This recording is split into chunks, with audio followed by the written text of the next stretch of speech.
ஏ கடவுளே, இந்த வீட்ல ஒரு பொருள் வச்ச இடத்துல இருக்காது. எங்கதான் போய் தொலைதோம்மா. நான் ஒரு இடத்துல வச்சேன்னா அது வேற ஒரு இடத்துல கிடக்கும். என்னைக்குதான் இந்த பிள்ளைகளுக்கு புத்தி வரப்போதோ, எடுத்த பொருள் எடுத்த இடத்துல வைக்கணும்னு தெரியுதா பாரு. எல்லாம் இந்த மனுஷன் தான் இந்த வேலையெல்லாம் பண்ணிருப்பாரு.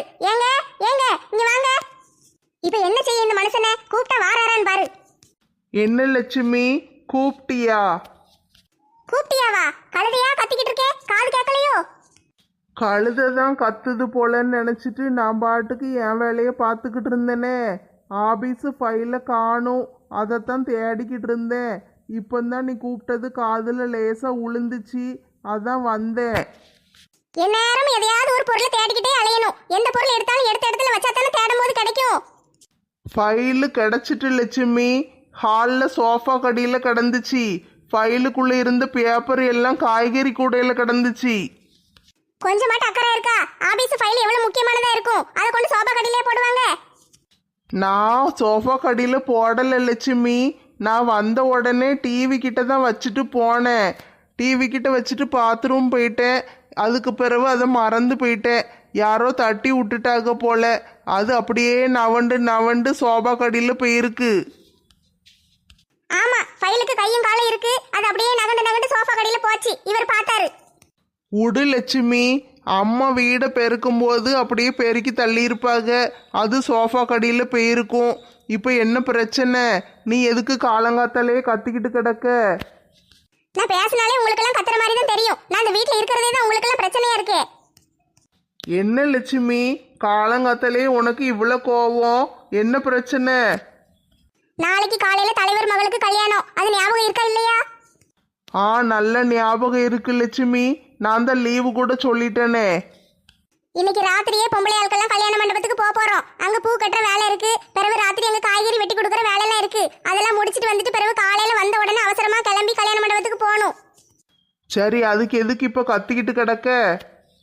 கல்யாணத்துக்கு போகணும்னா பூ வச்சுட்டு போகணும்ல. பூ குத்துறதுக்கு ஹேர் பின் ஒரு அட்டை வாங்கி வச்சிருந்தேன். அதை தான் இப்ப காணும். பூ குத்துற ஹேர்பினை நீ தானே பத்திரமா வைக்கணும். அதை காணும்னு என்கிட்ட கேட்டால் எனக்கு எப்படி தெரியும்? நானா தலையில் குத்திட்டு போயிட்டேன். இந்த நக்கலுக்கு ஒன்றும் குறைச்சல் இல்லை. நான் எப்பவும் பூ குத்துற ஹேர் பின் இந்த மேசையில் இருக்கிற ட்ராயருக்குள்ள தான் வச்சிருப்பேன். இப்போ காணுமே. காணும்னா பிள்ளைகள்கிட்ட கேளு, அவளுக்கு எடுத்து எங்கேயாவது போட்டிருப்பாளுக.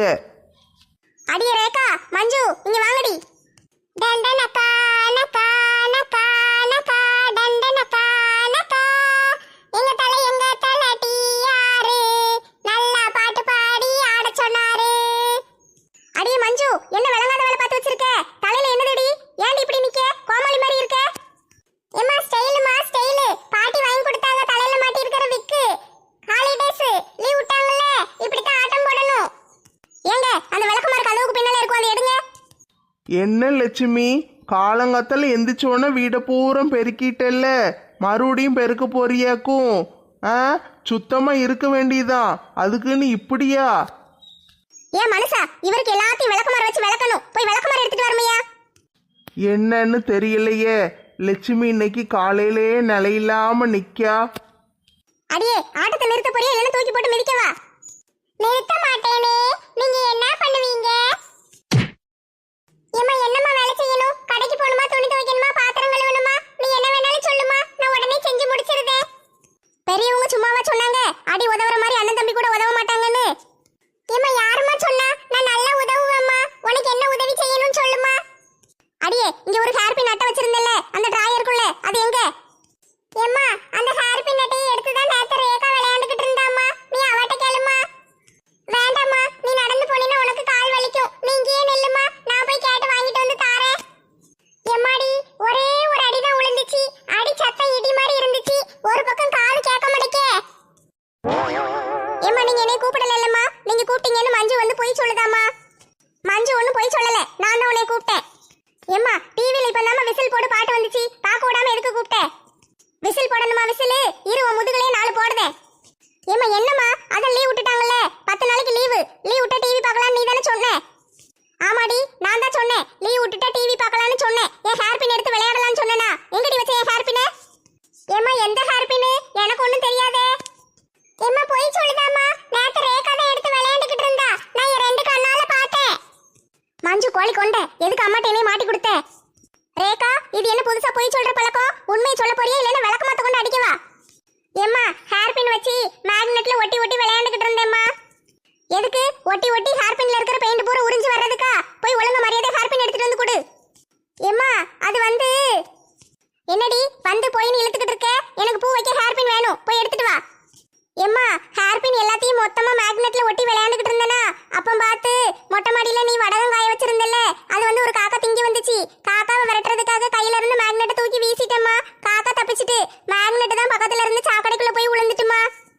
ஏ கடவுளே, பிள்ளைகளை பெக்க சொன்ன பிசாசுகள் எல்லாம் பெத்து வச்சிருக்கேன். ஒரு பொருள் வீட்டுல வைக்க முடியுதா? எடுத்து விளையாண்டு எங்கேயாவது கொண்டு நாசமாக்கிடுவாளுங்க.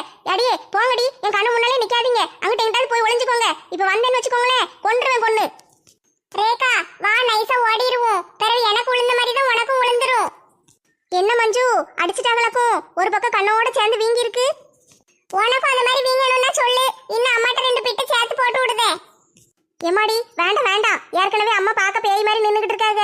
இன்னும் நம்ம மாட்டணும்னு அவ்வளவுதான். அப்ப வா, திரும்பி பார்க்காம ஓடிடுவோம். லட்சுமி, விளக்கமாறு கேட்டேல்ல, இந்தா கதவுக்கு பின்னால கிடக்குன்னு சொன்னேன். கதவுக்கு பின்னால போய் பார்த்தா விளக்கமாறு இல்லை. வீடு பூரம் தேடி அலைஞ்சேன். பிறவு பார்த்தா கிணத்தடியில கிடந்துச்சு. அங்க போய் கஷ்டப்பட்டு எடுத்துட்டு வந்தேன். இந்தா பொடி. யோ மனுஷா, விளக்கமாறு எப்ப கேட்டேன்? எப்ப கொண்டு வந்து தாரீரு? என் கண்ணு முன்னாடியே நிக்காதீரும், ஓடி போயிரும். அட கடவுளே, இவளுக்கு கோட்டி பிடிச்சிட்டு போலையே. இப்ப என்ன செய்ய? புளியம்பட்டி அந்தோணியார் கோயில்ல கொண்டு கெட்டி போட்டு மந்திரிச்சா தான் சரியா வரும் போல. சரி, அங்க இருக்கிற பூசாரிட்ட சொல்லி மந்திரிக்கிறதுக்கு ஏற்பாடு பண்ணுவோம். ஆமா, எனக்கு கோட்டி பிடிச்சிருக்கு, பைத்தியம் பிடிச்சிருக்கு, பேய் பிடிச்சிருக்கு, பிசாசு பிடிச்சிருக்கு. யாரும் கிட்ட வராதீங்க. எம்மாடி, இன்னும் ஒரு நிமிஷம் இந்த இடத்துல நின்னா கூட உயிருக்கு உத்தரவாதம் கிடையாது. நம்ம ஓடிடுவோம்.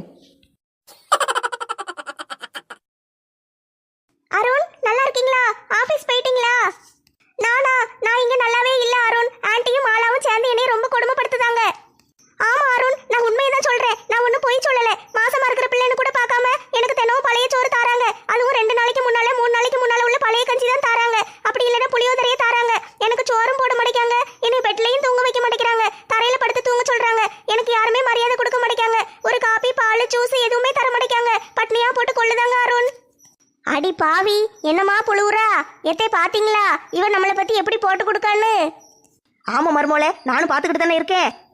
உங்க அம்மாவா வீட்ல ஒரு வேலையும் செய்ய மாட்டாங்க. கேட்டா வயசாயிட்டுன்னு சொல்லிட்டு வாசல்ல போய் உட்கார்ந்துக்கிட்டு எப்ப பார்த்தாலும் ஒரு கதையை பேசிக்கிட்டு வர்றவங்க போறவங்களை கூப்பிட்டு வச்சு கதை பேசிக்கிட்டு இருப்பாங்க அருண். வீட்ல ஒண்ணும் செய்ய மாட்டாங்க. எந்த வேலை செய்யணும்னாலும் சின்ன மருமகளே நீ செய்யுமான்னு சொல்லிடுவாங்க. காலையில எல்லாருக்கும் காப்பி போட்டு கொடுக்கணும், பிறகு பாத்திரத்தெல்லாம் கழுவி வைக்கணும், சோறு பொங்கணும், இட்லி செய்யி, பூரி செய்யி, வடை செய்யி, தினம் வடை கேட்காங்க அருண். அது இதுன்னு சொல்லி செய்ய சொல்றாங்க. 30 நாளைக்கு 30 விதமா டிஃபன் செய்ய சொல்றாங்க. தினம் ஒண்ணா கேட்காங்க. எனக்கு இதெல்லாம் எப்படி அருண் செய்ய தெரியும்? நான் ரொம்ப கஷ்டப்பட்டுக்கிட்டு இருக்கேன் அருண். அடி பாலுவத்தி, சோறு தின்னு தட்டை கூட எடுத்து அங்கிட்டு வைக்க மாட்டா. இவ என்னையும் சொல்லுதா? நான் என்னைக்கு வீடு வீடா கதை பேச போனேன்? இவ என்னைக்கு பார்த்தா? நான் இவளை என்னைக்காவது வேலை செய்ய சொல்லியிருக்கேனா? எப்படியெல்லாம் கதை விடுதா? மாலாக்காவா, அவங்களுக்கு உலக அழகின் நினைப்பு. காலையில எந்திரிச்சு நல்லா குளிச்சுட்டு மேக்கப் போட்டுட்டு ஊர் சுத்த போயிருவாங்க. அவங்க ஃப்ரெண்ட்ஸ் தெண்டத்துக்குன்னு ஒரு குரூப் அலையுது இந்த ஊருக்குள்ள. அவங்க கூட சேர்ந்துக்கிட்டு ஊருக்காடு சுத்த வேண்டியது, வெட்டி கதையெல்லாம் பேச வேண்டியது, எல்லா வீட்லயும் போய் சண்டை இழுக்க வேண்டியது, இந்த வேலையெல்லாம் பார்ப்பாங்க. பசிக்கும் போது மட்டும் கரெக்டா வீட்டுக்கு வந்துருவாங்க. வந்தோன்னு மீனா சோறு போடுன்னு சொல்லுவாங்க. நான் தட்டுல சோறு போட்டு கொடுத்தா உட்காந்து நல்லா சாப்பிட்டுட்டு தட்டிலேயே கையை கழுவிட்டு அப்படியே போட்டு போயிருவாங்க. அவங்க சாப்பிட்ட தட்டை கூட நான் தான் கழுவி வைக்கணும். சோறு போட்டு கொடுக்கலன்னா அவங்களுக்கு கோவம் வரும். என்னை அன்னைக்கெல்லாம் அடிச்சுட்டாங்க தெரியுமா? இல்ல அருண், அலெக்ஸ் மச்சான் எதுவுமே கேட்க மாட்டாரு. அவர் இந்த வீட்ல தெண்டத்துக்கு தான் இருக்காரு. காலையில போனா ராத்திரி வருவாரு. அவர் வேலைக்கு போயிட்டு கொடுக்குற காசு எல்லாத்தையும் இந்த மாலாக்கா மேக்கப் பொருளா வாங்கிடுவாங்க. ஆமா, சோத்துக்கு கூட காசு இல்லைன்னு என்கிட்ட தான் கேட்பாங்க. நான் தான் கொடுத்துக்கிட்டு இருக்கேன் அருண். சாப்பாட்டுக்கு நான் தான் எல்லா காசும் செலவு பண்ணிக்கிட்டு இருக்கேன். அடியே ஒத்த ரோசா, இவளை என்ன செய்யலான்னு சொல்லு. ஏத்தே, இவளை இப்படியே விட்டோன்னு வச்சுக்கோங்களேன், குடும்பம் விளங்காம போயிரும். நம்ம ஏதாவது ஒரு ஐடியா பண்ணி தான் ஆகணும். பரவாயில்ல அருண், நான் ஒன்னும் தப்பா நினைக்கல. உங்களுக்காக நான் எல்லா வேலையும் செய்யறேன். இல்ல அருண், அவங்கள எந்த வேலை செய்ய சொன்னாலும் யாருமே இந்த வீட்ல செய்ய மாட்டாங்க. அன்னைக்கெல்லாம் என்னைய வீடு கழுவி விட சொன்னாங்களா? வீடு கழுவி விடும்போது சோப்பு தண்ணி வலிக்கு நான் கீழே விழுந்துட்டேன். அதுக்கு மாலாக்காவும் ஆண்டியும் சேர்ந்து என்னமா சிரிச்சாங்க தெரியுமா? நல்ல வலிக்கு உழு அப்படின்ட்டு சிரிச்சுக்கிட்டே இருக்காங்க. சரி அருண், கிறிஸ்மஸுக்கு வரீங்களா? சரி வந்து பாருங்க இந்த கொடுமையெல்லாம். எத்தே, உங்க சின்ன மகன் கிறிஸ்மஸுக்கு வராராக்கும். அடியே, அவன் என்னைக்கு என்கிட்ட சொன்னா? பொண்டாட்டிட்டு தானே எல்லாத்தையும் சொல்லுவான். வரட்டும், எனக்கே அவன் வரப்போறான்னு இப்பதான் தெரியுது. எத்தே, அவர் வந்தோடனே நம்மளெல்லாம் கேள்வி மேல கேள்வியா கேட்பாரு. மருமோளே, இன்னைக்கு நம்ம பார்க்க போய் இவ இப்படி எல்லாம் பேசுதான்னு தெரியுது. இன்னும் நம்மளை பத்தி என்னெல்லாம் சொல்லி வச்சிருக்காலும் தெரியலையே. அந்த பையன் என்ன நினைச்சுக்கிட்டு இருப்பான்? பெத்த தாயை பத்தி தப்பா தானே நினைச்சிருப்பான். வரட்டும் வரட்டும். அருண் வரும்போது இந்த வீட்ல நான் எல்லா வேலையும் செய்யற மாதிரி நல்ல ஒரு ஆக்டிங் போடுவேன். நான் உருட்டுல அருண் அப்படியே ஏமாந்து போயிருவாரு. இந்த வீட்ல உள்ளவங்க மேலலாம் கோவப்பட்டு சண்டை போட்டு அம்மாவையும் பிள்ளையும் பிரிச்சு கடைசியில மாமியாருக்கும் மருமகளுக்கும் சண்டை இழுத்து விட்டு பாருங்க உங்களெல்லாம் நான் என்ன பண்ணுதேன்னு.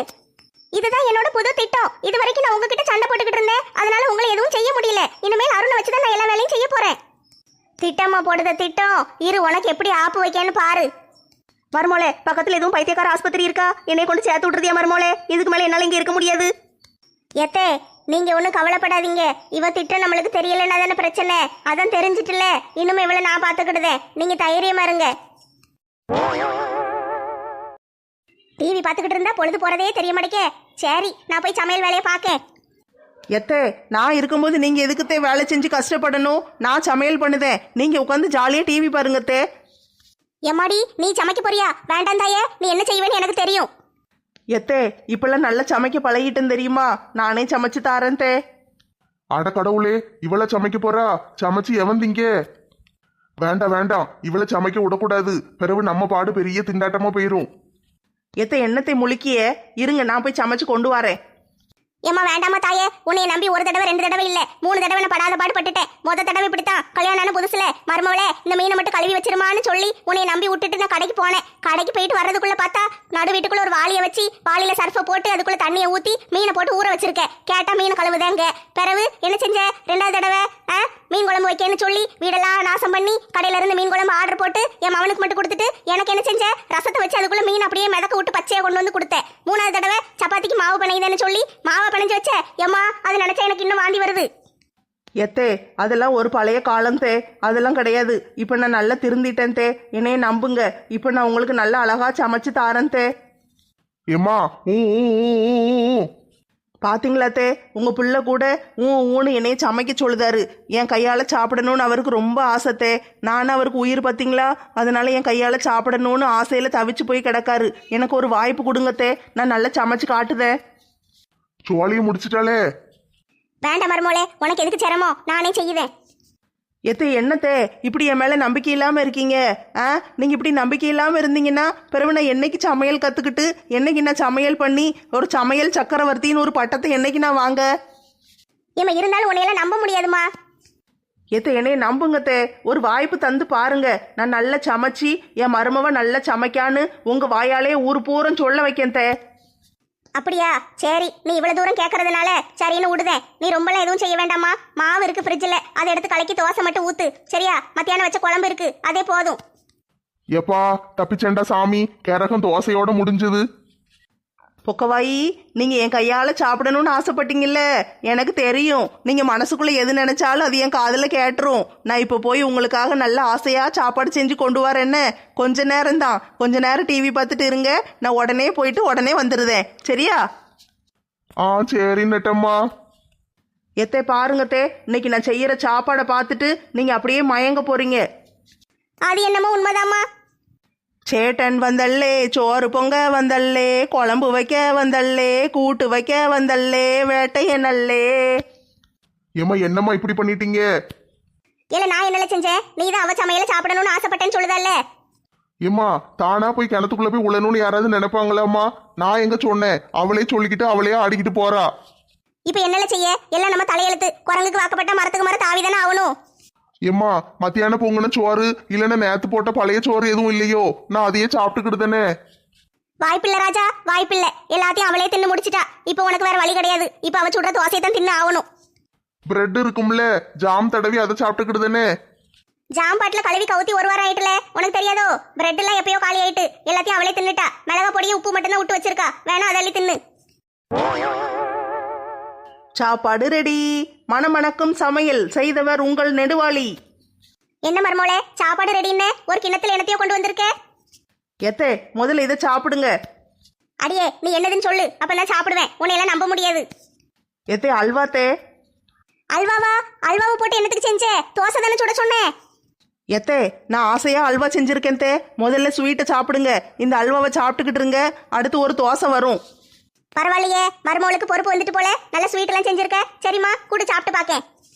எத்தே நல்லா சாப்பிடுங்கத்தே, உங்களுக்கு ரொம்ப பிடிக்கும். சாப்பிட்டுட்டு இன்னும் வேணும்னா கேளுங்க. என்ன எப்படி கேட்கன்னு நினைச்சு கூச்சப்படாதீங்க. நல்லா அண்டை நிறைய செஞ்சு வச்சிருக்கேன், எவ்வளவு வேணாலும் அள்ளி தின்னுங்க. அடியே என்னடி இது அல்வாண்ணே பச்சை கலரா இருக்கு. எத்தே பாவக்காய் அல்வாத்தே, அது என்ன சிவப்பு கலராவா இருக்கும், பச்சையா தானே இருக்கும். என்னது பாவக்கா அல்வாவா?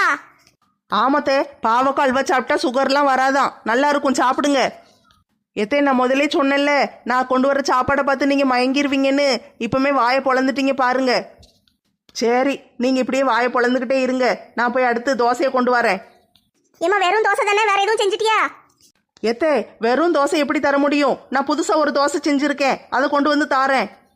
புது தோசையா? என்னது? வேப்பலை தோசையும் அதுக்கு தொட்டு திங்கிறதுக்கு வாழைப்பழ தோலில் செஞ்ச சட்னியும்.